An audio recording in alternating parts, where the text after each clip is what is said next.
백제산이 청부 용역 그 이상도 이하도 아니에요. 절 2번이나 구해준 데는 이유가 있을 거예요.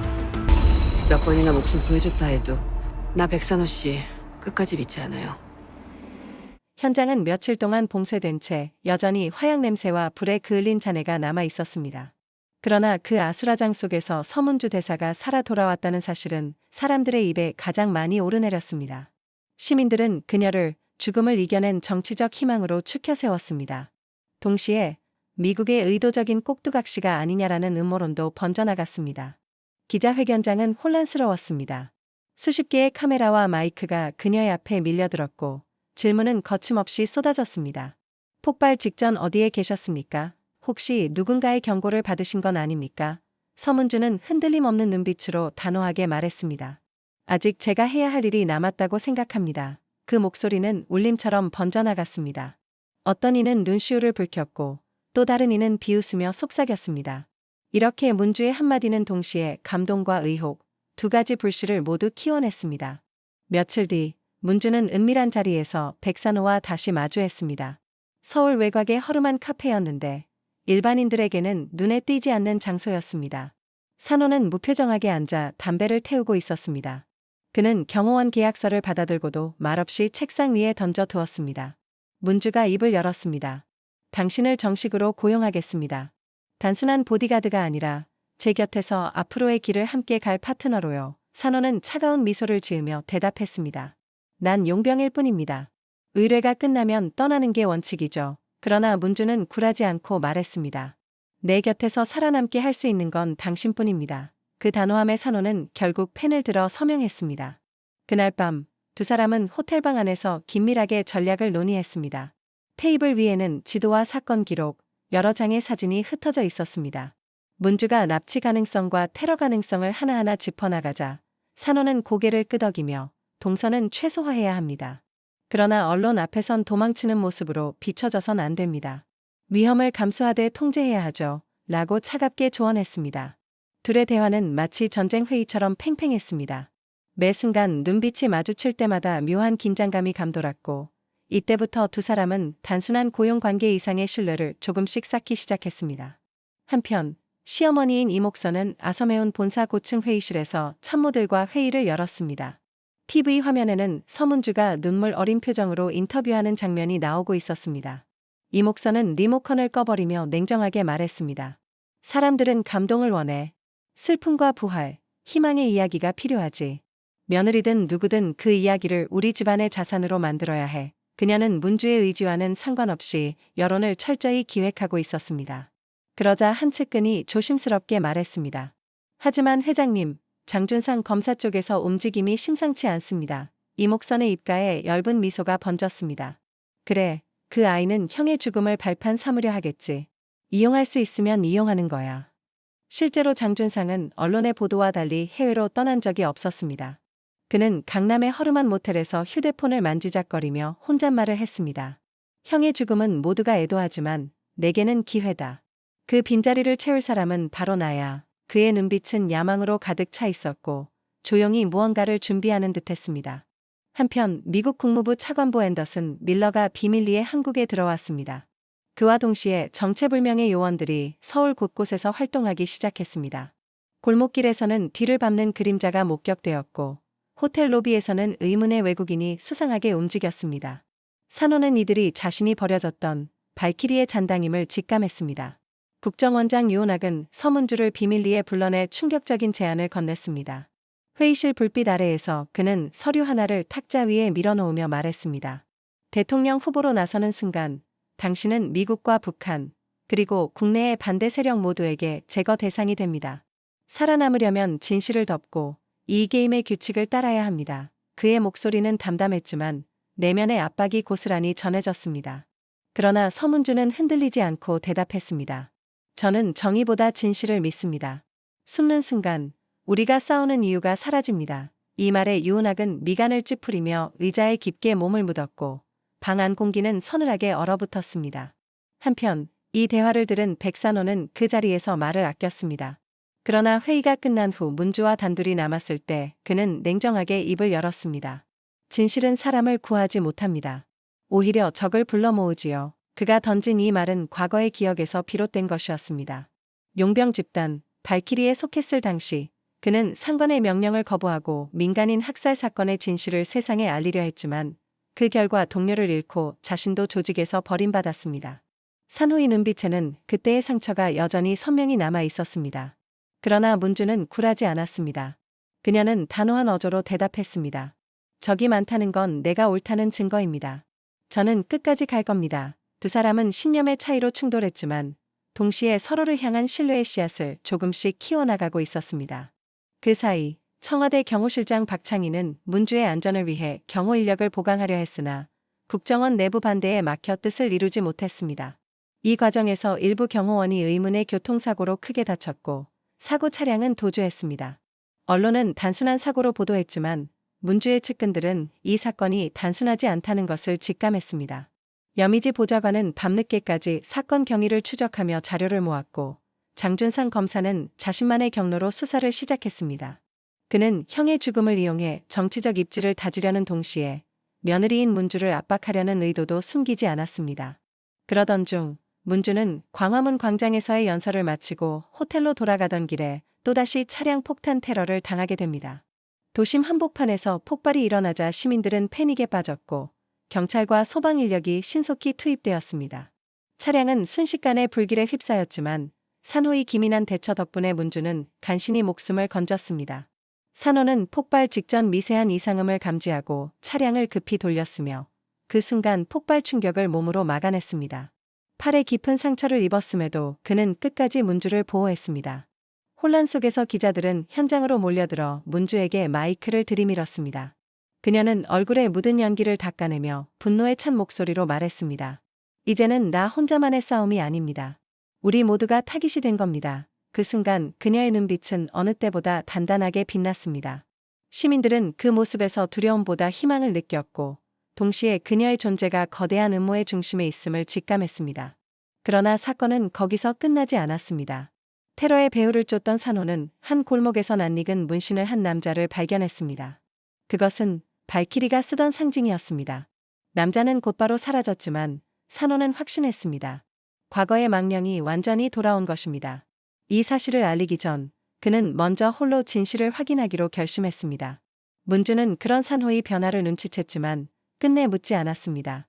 서로에게 말하지 못하는 비밀이 늘어나면서도 두 사람의 운명은 더욱 깊게 얽히고 있었습니다.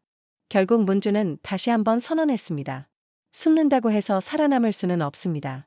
우리가 해야 할 일은 진실을 밝히는 것입니다. 그녀의 결의는 테러를 겪고도 꺾이지 않았고 오히려 더 단단해졌습니다. 하지만 그 결심은 앞으로 닥칠 더 큰 위기를 불러오는 전조이기도 했습니다. 문주의 전개 임무는 마치 거센 폭풍이 몰아치듯 시작되었습니다. 광화문 테러에서 살아 돌아온 그녀는 단숨에 정치적 아이콘으로 부상했습니다. 여당과 야당은 물론이고 미국과 북한, 그리고 한국 내부의 권력 세력까지 모두 그녀를 향해 시선을 집중했습니다. 기자들은 연일 선거 캠프 앞을 진을 치며 그녀의 일거수일투족을 생중계했고 SNS에서는 죽음을 이겨낸 희망의 상징과 위험한 권력의 꼭두각시라는 상반된 해석이 동시에 쏟아졌습니다. 어떤 이는 그녀의 사진에 우리의 북극성이라는 문구를 덧붙였고 또 다른 이는 미망인 카드로 정치하려 한다 라는 조롱을 퍼부었습니다. 이런 혼란 속에서 치러진 첫 TV 토론은 전국적인 관심을 불러 모았습니다. 스튜디오에 들어서자 플래시 세례가 쏟아졌고 토론 시작 전 리허설마저 생방송으로 송출되었습니다. 여당 후보는 준비라도 한 듯 문주를 정면으로 공격했습니다. 서문주 후보, 남편 장준익 씨가 간첩이었다는 의혹이 있습니다. 혹시 그 죽음에 후보님도 연루된 것은 아닙니까? 순간 스튜디오의 공기가 얼어붙었습니다. 방청객들이 웅성거렸고 패널들마저 시선을 피했습니다. 그 짧은 침묵 속에서 기자들의 카메라 셔터 소리만 날카롭게 울렸습니다. 하지만 문주는 눈 하나 깜짝하지 않았습니다. 천천히 카메라를 응시한 뒤 단호히 말했습니다. 저는 정의보다 진실을 믿습니다. 진실은 언젠가 밝혀질 것이고 저는 그때까지 물러서지 않을 겁니다. 짧은 순간이었지만 그녀의 목소리는 스튜디오를 장악했습니다. 국민들은 그 한마디를 두고 흔들리지 않는 후보의 탄생이라고 평가했습니다. 일부는 눈시울을 붉혔고 어떤 시청자는 내가 기다리던 리더라고 소셜미디어에 글을 남겼습니다. 하지만 토론의 여지는 곧 위기로 번졌습니다. 여미지 보좌관은 납치에서 풀려난 뒤 눈에 띄게 변했습니다. 예전의 명랑한 모습은 사라지고 어딘가 경계하는 듯한 태도를 보였습니다. 늦은 밤 캠프 사무실에서 은밀히 통화하는 모습이 포착되었고 컴퓨터에는 알 수 없는 외부 접속 흔적이 남았습니다. 캠프 직원이 이를 보고했을 때 산호는 직감적으로 위험을 감지했습니다. 그녀를 곁에 두는 건 위험합니다. 이미 다른 세력과 손잡았을 겁니다. 그러나 문주는 단호했습니다. 배신당해도 괜찮아요. 나는 혼자가 아니라는 걸 보여줘야 합니다. 혼자가 되면 이 싸움은 시작조차 못합니다. 그녀의 말에 산호는 더 이상 아무 말도 하지 못했습니다. 그렇지만 산호 자신도 흔들리고 있었습니다. 미국으로부터 그에게 비밀 임무가 떨어졌기 때문입니다. 임무 문건에는 서문주의 모든 정보를 수집하라고 적혀 있었습니다. 일정, 회의록, 인간관계, 심지어 건강 상태까지 보고해야 했습니다. 어느 새벽, 산호는 문주의 하루 일과를 정리하며 펜을 멈췄습니다. 그리고 혼잣말처럼 중얼거렸습니다. 도대체 나는 보호자인가, 감시자인가? 아니면 배신자인가? 그의 목소리에는 혼란과 죄책감이 섞여 있었습니다. 정치적 압박은 더 거세졌습니다. 이목선 회장은 며느리를 불러 단호히 말했습니다. 눈물은 무기다. 무대 위에서 울어라. 사람들은 감정에 끌린다. 내 남편 이야기를 드라마처럼 만들어라. 문주는 고개를 저었습니다. 하지 않겠습니다. 제 눈물은 연출이 아니라 진실에서 흘러야 합니다. 순간 옥선은 손바닥으로 탁자를 내리쳤습니다. 고집이 하늘을 찌르는구나. 그러나 내심 그녀는 며느리의 결의가 단순한 반항이 아님을 알아차렸습니다. 표정은 분노로 일그러졌지만 속으로는 인정하지 않을 수 없었습니다. 이 시점에서 작은 사건들이 이어졌습니다. 캠프 주변에 낯선 차량이 며칠째 서 있었고 누군가 밤마다 쓰레기통을 뒤지는 모습이 포착되었습니다. 기자들은 연일 사소한 일을 과장해 기사화했고 여당 후보 측은 문주의 가족사를 파헤치려 집요하게 움직였습니다. 심지어 장준상 검사의 행적에 대한 익명의 제보까지 흘러나왔습니다. 문주 캠프 내부는 혼란스러웠지만 그녀는 매일 아침 기자들 앞에서 담담히 인사를 건넸습니다. 오늘도 진실을 향해 가겠습니다. 이 모든 상황은 그녀를 더욱 고립시키는 듯 보였지만 오히려 문주의 결심을 단단하게 만들었습니다. 그녀는 분명히 알고 있었습니다. 이제 시작된 싸움은 단순히 선거가 아니며 국가와 권력, 그리고 진실을 둘러싼 치열한 전쟁이라는 것을 말입니다. 이 무렵 앤더슨 밀러와의 비밀 접촉이 이루어졌습니다. 회의 장소는 서울 외곽의 한 폐쇄된 미술관 지하였습니다. 불 꺼진 전시장에 남아있는 조각상들이 마치 침묵의 증인처럼 서 있었고 밀러는 그 사이에서 낮은 목소리로 문주와 산호를 맞이했습니다. 그는 깊은 한숨을 내쉬더니 봉인된 서류 가방을 열었습니다. 안에는 극비 문건이 들어있었고 그 안에서 가장 먼저 눈에 띈 것은 북한의 핵잠수함 진수식 날짜와 좌표였습니다. 그러나 더 충격적인 내용은 따로 있었습니다. 한국 내부에서 이를 은밀히 돕는 고위 인사가 존재한다는 사실이 적혀 있었던 것입니다. 문주의 손이 서류 위에서 떨렸습니다. 그녀가 낮게 물었습니다. 그게 누구죠? 잠시 침묵이 흐른 뒤 밀러는 조용히 이름을 읊조렸습니다. 장준상. 순간 문주의 가슴은 얼어붙는 듯했습니다. 문주는 숨을 고르며 고개를 들었습니다. 확실한 겁니까? 증거는 있습니까? 밀러는 차갑게 답했습니다. 우리는 통신 내역을 확보했습니다. 자금을 세탁하는 흔적도 있지요. 다만 이 사실을 공개하는 순간 한국 사회 전체가 혼란에 빠질 겁니다. 문주는 주먹을 쥐며 속삭였습니다. 그럼 제가 입을 다물라는 겁니까? 산호가 옆에서 끼어들었습니다. 당신이 이걸 폭로하는 순간 당신은 표적이 됩니다. 지금도 충분히 위험한데 더 깊은 함정으로 들어가는 겁니다. 그러나 문주의 눈빛은 흔들리지 않았습니다. 진실을 알고도 외면한다면 제가 왜 이 길을 택했겠습니까? 밀러는 그런 그녀를 바라보다가 씁쓸하게 고개를 저었습니다. 정치인들은 보통 당신처럼 말하지 않지요. 하지만 당신이 끝까지 그렇게 버틴다면 우리도 움직일 수밖에 없을 겁니다. 비밀 접촉이 끝난 뒤 세 사람은 뒷문을 통해 빠져나갔습니다. 그러나 이미 누군가가 그들의 동선을 추적하고 있었습니다. 텅 빈 골목에 긴장감이 흘렀고 순간 어둠 속에서 날카로운 총성이 울렸습니다.